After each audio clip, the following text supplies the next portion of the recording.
চলুন বন্ধুরা, আবারও হাজির হলাম একটি ছোট ব্লগ ভিডিও নিয়ে। এই ব্লগ ভিডিওর মাধ্যমে আমি আমার ঘর আপনাদের কাছে তুলে ধরছি। দেখুন তো কেমন লাগছে আমার এই ছোট্ট ঘরটি।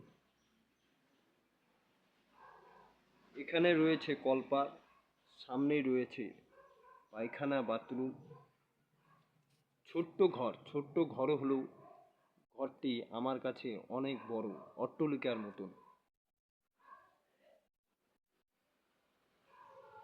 দেখুন, এটা একটা ছোট টিনের ঘর বানিয়েছি।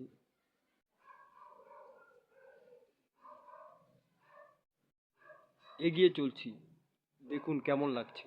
যদি ভালো লেগে থাকে অবশ্যই লাইক করবেন, আর এরকম ছোট ছোট ব্লগ ভিডিও দেখার জন্য আমার চ্যানেলটিকে সাবস্ক্রাইব করে রাখবেন।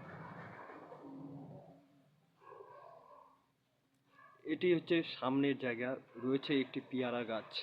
পেয়ারা গাছটি অনেকটাই বড় হয়ে গেছে, সামনে অনেকগুলো কলা গাছ রয়েছে। ঘরটির সামনের ফ্রন্টটি আপনাদের কাছে তুলে ধরছি। এগিয়ে চলছি, আপনারাও আমার সাথে থাকবেন। সামনে রয়েছে একটি গ্রিল।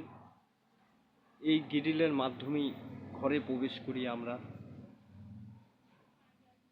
ভিডিওটি যদি ভালো লেগে থাকে অবশ্যই চ্যানেলটিকে সাবস্ক্রাইব করে রাখবেন, কেননা এরকমই ছোট ছোট ব্লগ ভিডিও আপনাদের কাছে তুলে ধরব প্রতিনিয়ত। আর একটি ছোট্ট করে কমেন্ট করবেন কেমন লাগছে আমার এই ছোট ঘরটি। যাই হোক, ভিডিওটি আর বড় করলাম না, এখানেই সমাপ্ত করলাম। পরবর্তীতে আরও ভিডিও আপলোড করব। নমস্কার বন্ধুরা, ভালো থাকবেন।